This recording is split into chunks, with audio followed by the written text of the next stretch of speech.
سے پوچھا مجھے ایک بات تو بتاؤ، تم خدا تک کیسے پہنچے؟ مجھے یہ بات بتاؤ تم خدا تک کیسے پہنچے؟ تو بیلول نے دو لفظی جواب دیا، کہا بادشاہ جیسے آپ تک پہنچے۔ جو اللہ کے بندے ہوتے ہیں ان کی لمبی تقدیریں نہیں ہوتی، بات میں سادہ و آزادہ معانی میں تقی۔ اقبال نے جو لفظ کلندر کی نشانیاں بیان کی ہیں ان میں سے ایک نشانی بات میں سادہ و آزادہ معانی میں تقی۔ تو کہا کہ جیسے آپ تک پہنچے، بات تو سادہ سی تھی، لیکن ہارون رشید کہنے لگا میں سمجھ نہیں پایا۔ کہا بات تو آسان ہے، تم نہیں سمجھ پائے تو میں کیا کروں؟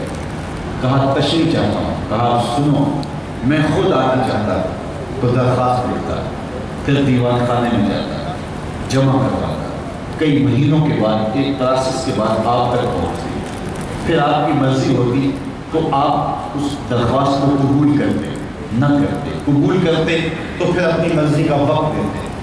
وہ مہینوں سالوں کے بعد بھی ہو سکتا تھا۔ پھر اس وقت پہ میں پہنچتا، آپ کے کوئی ضروری مہمان آ جاتے، کسی اور سلطنت کے سفیر آ جاتے تو میری ملاقات وہیں رہ جاتی۔ تو میں چاہتا تو کئی مہینے اور کئی سال لگ جاتے، ملاقات پھر بھی آپ کی مرضی پہ موقوف تھی، اور جب آپ نے چاہا تو دو گھڑیاں بھی مل گئی، جب آپ نے چاہا تو دو لمحے بھی مل گئے۔ مانا کہ سفر، محبت کے سفر میں ہر گام پہ سو مشکل ہے، لیکن یہ سفر آسان بھی ہے اگر ساتھ تمہارا ہو۔ تو کہا کہ بندہ چاہے تو ساری زندگی فرق کے راستے پہ گامزن رہے، لیکن منزل نصیب نہیں ہوتی، لیکن جب وہ چاہے تو جمع کا قاعدہ جب سامنے آتا ہے تو پھر دو لمحے بھی ملتے۔ اب وہ جمع کا قاعدہ کس طرح سامنے آتا ہے؟ اس آیت کریمہ میں بتایا، قُلْ إِن كُنتُمْ تُحِبُّونَ اللَّهَ، اے محبوب فرما دیجئے لوگوں اگر تم اللہ کی طلب میں نکلے ہو، اس سے محبت کرتے ہو، فَاتَّبِعُونِی، تم میری اتباع کرو، تو پھر کیا ہوگا؟ تم طلب کرنے نکلے تھے، تم تلاش کرنے نکلے تھے، یُحْبِبْکُمُ اللَّهُ، رب ہو کہ تم سے پیار کرنے لگے۔ یعنی حضور اگر درمیان میں آ گئے تو تمہاری طلب، تمہاری جستجو بامراد ہو جائے۔ نکلے تم تھے محب بن کے، تم اس کی قربت کے لیے کوشاں ہوئے تھے، تمہاری آرزو یہ تھی کہ ہم اس کا قرب پالیں، لیکن جب تم نے حضور کو محبت اور حضور کو پیار اور حضور کو الفت کے رنگ کے اندر مانا اور حضور کی اطاعت اور فرما برداری کو تم نے شعار زندگی بنا دیا، تم طلب کرنے نکلے تھے اس کی رحمتیں تمہیں تلاش کریں، وہ تمہیں رحمتوں سے نوازے گا اگر تم حضور علیہ السلام کی اتباع اور حضور کی محبت کرو۔ اس لیے خدا تک پہنچنے کا ایک ہی راستہ ہے اور وہ حضور کے قدموں تک پہنچنا ہے۔ اقبال کے سارے کلام کا رس چھوڑیں تو خلاصہ یہ نکلتا ہے کہ محمد سے، ایسا خلاصہ یہ نکلتا ہے بمصطفیٰ برساں خیش را کے دی ہماؤس، اگر بہونا رسیدی تمام بھولا بیز۔ اقبال کہتے ہیں اپنے آپ کو کھینچ کے حضور کے قدموں تک لے جا، سارا دین اسی کا نام ہے، اور اگر تو حضور تک نہیں پہنچا تو کلمہ پڑھ کے بھی لاحق کر رہا ہے۔ اس لیے اگر میں اور آپ چاہتے ہیں کہ ہمیں خدا کی قربت نصیب ہو تو ہمیں حضور کی راہوں تک پہنچنا ہوگا، حضور کے طریقے کو اختیار کرنا ہوگا، ان کے طرز زندگی کو اختیار کرنا ہوگا۔ ہم دعویٰ محبت رکھتے ہیں اور ہم اپنے دعویٰ محبت میں سچے ہیں، لیکن ہم نے یہ دیکھنا ہے کہ ابھی ہماری محبت کہیں ناپختہ تو نہیں ہے، کیونکہ محبت محب کے لیے یہ بات لازم کر دیتی ہے کہ وہ محبوب کی اطاعت کو شعار زندگی بنا لے۔ محبوب نے جو حکم دیا ہو اس کو ماننا تو جان لڑا کر بھی ضروری ہوتا ہے۔ محب تو محبوب کی صرف منشا کو دیکھتا ہے کہ محبوب کی منشا کیا ہے۔ محبوب کا حکم وہ تو حکم ہوتا ہے، محبوب نے کہہ دیا تو پھر اپنی خواہش کا رہ جاتی ہے، تیرے ہدیاں سیدھے محبوبہ میں کافر ہوا کہ میں ہوں۔ جب محبوب نے کہہ دیا تو پھر تو کوئی بات نہیں۔ اصل جو محب ہوتا ہے وہ محبوب کے حکم کا انتظار نہیں کرتا، محبوب کی منشا دیکھتا ہے کہ محبوب کی منشا کیا ہے۔ مدینہ المنورہ کی ایک گلی سے میرے حضور گزر رہے ہیں تو ایک ایسا مکان بن رہا تھا جس طرز تعبیر کو حضور پسند نہیں کرتے۔ حضور نے روک کے پوچھا یہ کس کا مکان ہے؟ کہا فلاں انصاری صحابی کا۔ حضور نے کچھ نہیں کہا، گزر گئے۔ کسی نے اس انصاری کو جا بتایا، حضور نے تیرا مکان دیکھا تھا، چہرے پہ آثار پسندیدگی ظاہر نہیں ہوئے۔ اس نے کہا اچھا، کہا ہاں۔ اس نے کدال لیا اور مکان کو زمین کے برابر کر دیا۔ 2-4 دن کے بعد حضور کا دوبارہ گزر ہوا، دیکھا کہ ملبے کا ڈھیر پڑا ہوا ہے۔ اسے بلایا, کہا میں گزرا تھا, تیرا مکان تھا, آج ملبے کا ڈھیر ہے. کہا حضور میں نے گرا دیا. فرمایا کیوں؟ عرض کی سنا تھا آپ کو پسند نہیں, سنا تھا آپ کو پسند نہیں. میں اور آپ دیکھیں ہمارا کیا کیا حضور کو پسند نہیں. سر سے لے کر پاؤں تک غور کریں ہمارا کیا کیا حضور کو پسند نہیں. اپنے عقیقے سے لے کے ولیمے تک دیکھیں ہمارا کیا کیا حضور کو پسند ہے. اپنی نجی زندگی سے لے کے سیاسی زندگی تک دیکھیں ہمارا کیا کیا حضور کو پسند ہے. اپنے کاروبار سے لے کر کے انداز معاشرت تک دیکھیں ہمارا کیا کیا حضور کو پسند ہے. محمد دی زیارت محمد دے رنگ میں, اگر ان کے ہوئے ہیں تو پھر ہم ان کے ہو گئے, پھر اپنی خواہش کہاں باقی رہی. ایک صحابی آئے اور انہوں نے حضور سے سلام کرنا چاہا, لیکن حضور نے رخ پھیر دیا. وہ سمجھے شاید کسی وجہ سے التفات نہیں ہوا, تو حضور نے جدھر رخ پھیرا تو ادھر جا کے انہیں السلام علیکم کہا, لیکن حضور نے پھر رخ پھیر دیا. سمجھ گئے کوئی ناراضگی. تو چونکہ ایک سفر سے آئے تھے تو انہوں نے دیگر صحابہ سے پوچھا کہ مجھے تو سمجھ نہیں آئی کہ حضور کی ناراضگی کا سبب کیا ہے, کیا تم مجھے بتا سکتے ہو کہ حضور ناراض کیوں ہیں؟ انہوں نے کہا ہماری سمجھ میں جو بات آئی ہے وہ یہ ہے کہ تم نے یہ سونے کی انگوٹھی پہنی ہے اور حضور اس کو حرام قرار دے چکے. ان الذهب والفضة حرام لذکور امتی, سونا اور چاندی میری امت کے مردوں کے لیے حرام ہے. صرف چاندی کی ایک انگوٹھی اور وہ بھی 4.5 ماشے سے کم وزن کی ہو تو وہ مرد کے لیے جائز ہے. اس سے زائد یا اتنے ہی وزن کی 2 انگوٹھیاں مرد کے لیے جائز نہیں ہے. سونا بالکل جائز نہیں ہے, رکھا ہی نہیں گیا جائز, یہ زینت عورت کے لیے ہے. تو تو نے یہ انگوٹھی پہنی اور حضور اس کو جہنم کی آگ کا انگارہ قرار دے چکے ہیں, گناہ بے لذت ہے تم کر رہے ہو, تو شاید حضور کی ناراضگی کا سبب یہ.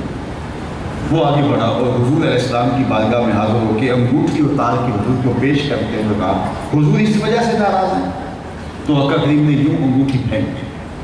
خیر ناراضگی کی وجہ ختم ہو گئی, مجلس میں بیٹھ گیا, گفتگو چلتی رہی. جب مجلس کے اختتام کو پہنچی, لوگ واپس پلٹے اور وہ بھی واپس جانے لگا, تو کسی نے اشارہ دیا وہ سونے کی انگوٹھی تو اٹھا لو, تم تو نہیں پہن سکتے, تمہاری بیوی تو پہن سکتی ہے, قیمتی دھات ہے. تو اس صحابی نے کیا جواب دیا وہ سنیے. اس نے کہا واللہ لا آخذہ وقد طرحہ رسول اللہ صلی اللہ علیہ وآلہ وسلم, اللہ کی قسم میں اس کو کبھی بھی نہیں اٹھاؤں گا جس کو میرے حضور نے پھینک دیا. جس کو میرے حضور نے پھینک دیا جس کو کبھی میں, سونا ہے, ہیرا ہے, چاندی ہے, پکھراج ہے, موتی ہے, کچھ بھی ہے, میں اسے ہاتھ بھی نہیں لگاؤں گا جس کو میرے حضور نے پھینک دیا. صاحبو دیکھو کس کس چیز کو میرے حضور نے پھینکا ہے, اور ہم اگر اس چیز کو سینے سے لگاتے ہیں تو ہم عاشق رسول نہیں ہو سکتے, ہم خود فریبی میں مبتلا. اگر ہم عاشق ہیں, عاشق ہونا آسان نہیں ہے. ہمارے بزرگ جھوم کے شعر پڑھا کرتے تھے, عاشق عاشق ہر کوئی آنکھے پر عاشق بنتا مر گئے. ایسے عاشق نہیں ہو جاتا. عاشق عاشق ہر کوئی آنکھے پر عاشق بنتا مر گئے. زہر پیالہ کوئی نہیں پیندا پر عاشق پیندا پائے گئے. تو جب آپ عاشق ہیں تو پھر آپ کا عشق محبوب کی اطاعت کی چوکھٹ پہ آپ کو کیوں نہیں لے کر کے آتا. میں اور آپ اپنے آپ کو دیکھیں, اپنے طرز زندگی کو دیکھیں. میرے استاد فرمایا کرتے تھے یہ نہ ہو کہ لوگ تمہیں پوچھے تم کون ہوتے ہو اور تمہیں بتانا پڑے جناب ہم مسلمان ہوتے ہیں. یہ دیکھو مذہب کے خانے میں اسلام لکھا ہے.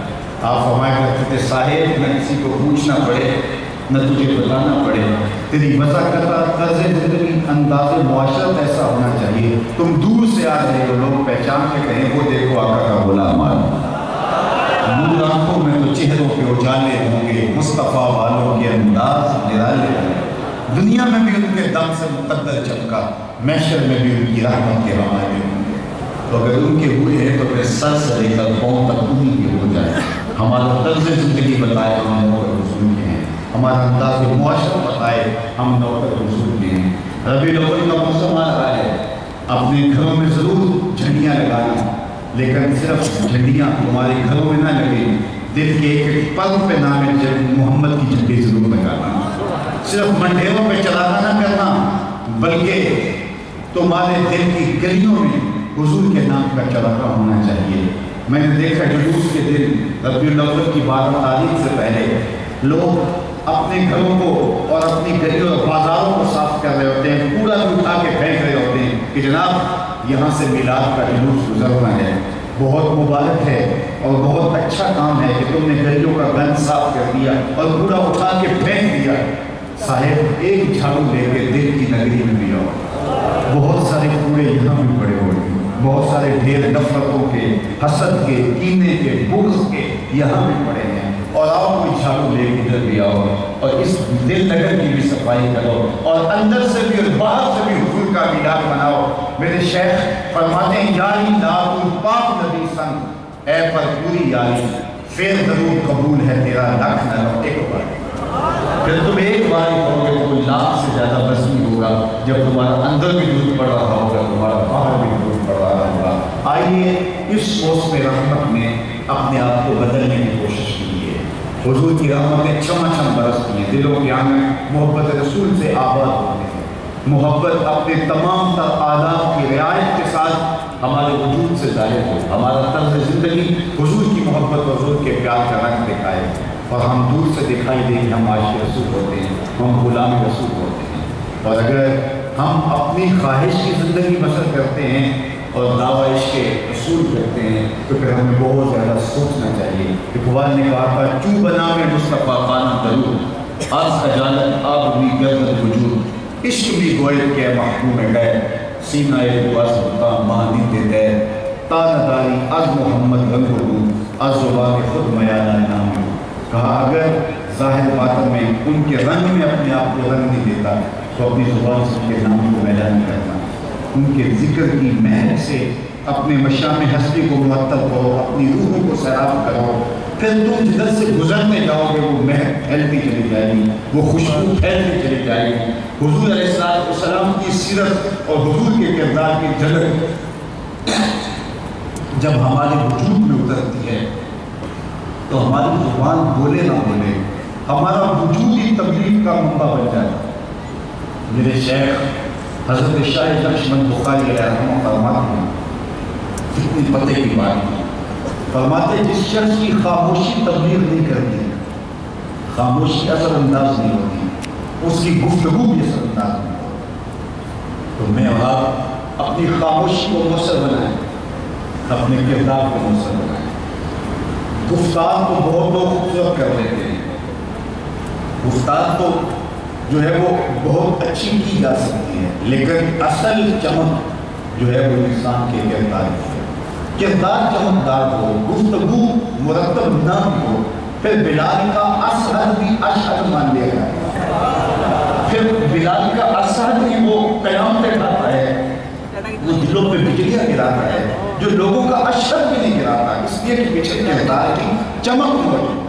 اور میرے اور آپ کے آقا مولا نے اپنی زندگی کے اندر تقریریں اتنی نہیں کی ہیں جتنا حضور نے کردار پیش کیا۔ 40 سال حضور نے لوگوں کے سامنے کردار پیش کیا، اور 40 سال کے بعد جبل فارام پہ کہا اگر میں کہوں پہاڑ کی دوسری جانب سے ایک لشکر آ رہا ہے جو تمہیں کچل دے گا تو کیا میری بات مان لو گے؟ انہوں نے کیا کہا اگر نظر نہ بھی آیا تو کہیں کہ ہم اندھے ہیں، آپ سچے ہو، آپ کی صداقت پہ اتنا یقین ہے۔ اللہ اکبر، فرمایا کہ میری صداقت پہ اتنا یقین ہے تو میں مان لو لائق ہے، میں تم سے جھوٹ نہیں بولتا، لائق ہے۔ وقتی طور پہ انکار ہوا لیکن سارے سوچنے پہ مجبور ہو گئے، جس نے کل جھوٹ نہیں بولا اس نے آج بھی جھوٹ نہیں بولا۔ تو کردار اتنا روشن ہو کہ تمہارے کردار کی قسم کھائی جائے، تمہارے کردار پر لوگ بات کریں کہ کردار کے حوالے سے جو ہے وہ یہاں کوئی بات نہیں ہے، تو پھر آپ کی بات مست ہوگی، آپ کے لہجے میں تاثیر کا رنگ ہوگا۔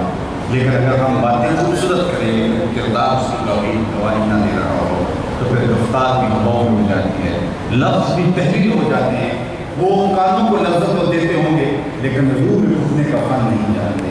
بات وہی دیر میں اترتی ہے جو آپ کے کردار کی عکاسی کرتی ہے اور سچائی کے ساتھ آپ کی زبان سے جاری ہوتی ہے۔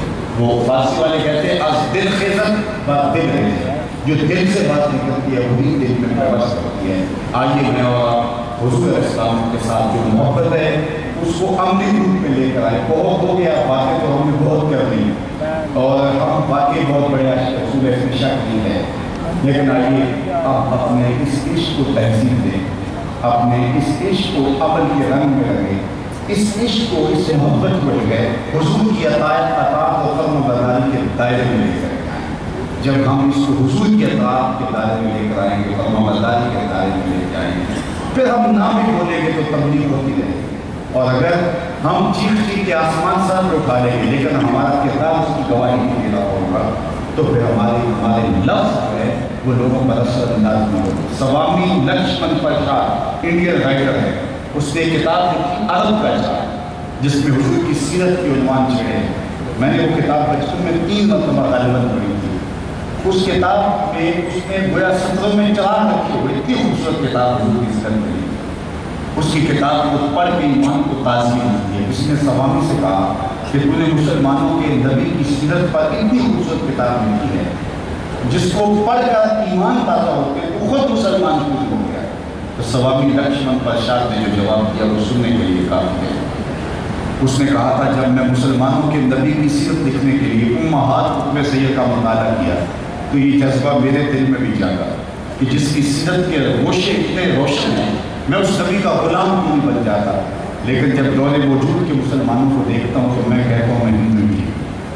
ہمارا کردار لوگوں کے ایمان کے راستے میں رکاوٹ ہے، اور ہمارے بزرگوں کا کردار لوگوں کے ایمان لانے کا سبب و ذریعہ بنتا ہے۔ امام محمد بن حسن الشیبانی کا جنازہ اٹھتا ہے اور لوگ ذوق و شوق سے کندھا دیتے ہیں، تو کچھ عیسائی اور یہودی وہ بھی سوچتے ہیں مسلمانوں کا امام ہے، چلو جنازے کی چارپائی کو آپ بھی کندھا دے کے آخری رسومات میں شامل ہو جاتے ہیں، اور جو بھی آگے بڑھتا ہے اور اس کا کندھا امام کے جنازے کی چارپائی کو چھوتا ہے، لبوں پہ کلمہ جاری ہوتا ہے۔ ہمارے بزرگوں کی لاشیں بھی کلمہ دیتی ہیں اور ہماری زندہ لاشیں لوگوں کے ایمان کے اندر رکاوٹ ہوتی ہیں۔ امام محمد بن حسن الشیبانی جب آپ آئے بصرے، امام اعظم علیہ الرحمہ سے تقریر علوم کرنے کے بعد، تو ایک عیسائی یا یہودی مناظر منتظر تھا جب مسلمانوں کا امام ہاتھ دے ایسے سوال کروں گا کہ وہ جواب نہیں دے پائے۔ منتظر کھڑے تھے مسلمان بھی، یہودی بھی، عیسائی بھی۔ یوں ہی امام محمد آئے، چمکتا ہوا چہرہ، روشن پیشانی، سر پہ سنت کا امامہ اور جسم پہ سنت کا جامہ، گھوڑے پہ سوار جب تشریف لائے، اور اس نے جو بھی امام محمد کے چہرے کو دیکھا تو جو مناظرہ کرنے آیا تھا اس نے کلمہ پڑھنا شروع کیا۔ سودا لینے کے لیے بازار گئے، ہاتھ اس کے بکے جس کے خریدار گئے، اس کے لبوں پہ کلمہ جاری ہو گیا۔ تو لوگوں نے کہا کہ تم تو مناظرہ کرنے آئے تھے، تم نے اس کو دیکھتے ہی کلمہ کیسے پڑھنا شروع کر دیا؟ تو سنو اس نے جو جواب دیا اس مناظر میں سننے کے قابل ہے۔ اس نے کہا جب میں نے امام محمد کے چمکتے ہوئے چہرے کو دیکھا اور روشن پیشانی کو دیکھا تو میرے دل نے بے ساختہ کہا جب مسلمانوں کا چھوٹا محمد اتنی شان والا ہے، بڑے محمد کی شان کیا ہو؟ یہ شان ہے خدمت گاروں کی سرکار کا عالم۔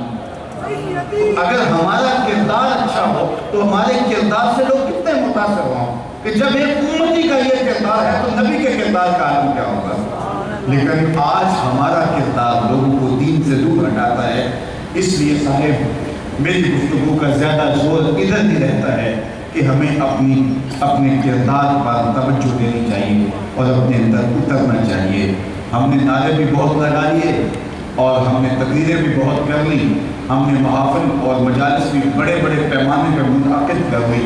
اب ہم آئیں تھوڑا سا سفر کردار کی طرف کریں، تھوڑا سا سفر اطاعت رسول کی طرف کریں، ہمارا طرز زندگی بتائے کہ ہم حضور کے نوکر ہیں اور دور سے پہچانے جائیں کہ ہم حضور کے غلام ہیں۔ اللہ ہم سب کو غلامی رسول کی بہاریں عطا کر دیں اور ہم جیئیں تو حضور کے لیے، ہم مریں تو حضور کے لیے، اور زندگی کی آخری سانس تک حضور کے وفادار رہیں۔ اور اقبال کے کلام کا خلاصہ یہ ہے کہ محمد سے وفا تم نے تو ہم تیرے ہیں، یہ جہاں چیز ہے کیا لوح و قلم ہے۔ اقبال کہتا ہے ان سے وفا کر لو پھر قلم بھی تمہیں دے دیں گے، تختی بھی تمہیں دے دیں گے، پھر تمہاری تقدیر کے فیصلے کہیں اور نہیں ہوں گے بلکہ خدا بندے سے خود پوچھے گا بتا تیری رضا کیا ہے۔ لیکن یہ شرط یہ ہے کہ وفا کا رشتہ حضور سے مستحکم ہو۔ ادارۃ المصطفیٰ فیصل آباد کو میں مبارکباد پیش کرتا ہوں، انہوں نے جس شوق سے اس اجتماع کا انعقاد کیا اور آپ لوگ جس محبت سے آئے۔ مجھے پتہ ہے کہ آپ کی طبع ابھی اور گفتگو سننے کو چاہ رہی ہے، لیکن میں آپ سے لیٹ آیا ہوں اور باہر کا منظر میری نگاہوں میں سے اور میرے خیال سے ہٹ نہیں رہا، اور لوگ تکلیف میں ہوں گے اور کبھی تکلیف نہ کرنا بھی تکلیف ہوتی ہے، تو میں انہی کلمات پر اپنی گفتگو کو چھوڑتا ہوں۔ وآخر دعوانا ان الحمدللہ۔ یہ اب ممکن نہیں ہوگا میرے لیے کہ ایک ایک شخص کو طریقت نقشبندیہ میں داخل ہونے کے لیے بیعت کیا جائے۔ میں آپ سب کو کلمات کے الفاظ دیتا ہوں جو اس غرض سے آئے ہیں، میں اس کا ضرور شامل ہو جائیں۔ 3 چیزیں ہیں، تجدید ایمان اور توبہ اور بیعت۔ پہلے 2 حصوں میں تو سارے لوگ شامل ہو، اور تیسرے حصے میں جو اس غرض سے تشریف رکھتے ہیں، پڑھیے اشہد اللہ الہ الا اللہ وحدہ لا شریک لہ واشہد ان محمدا عبدہ ورسولہ۔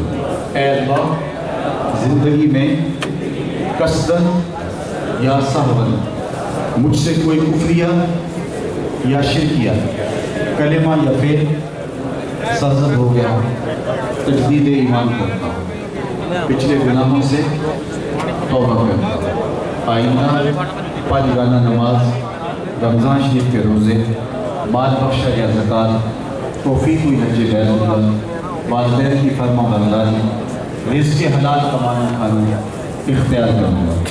کہ اس بندے سے طریقہ مبارکہ نقشبندیہ میں بیعت ہوا، اس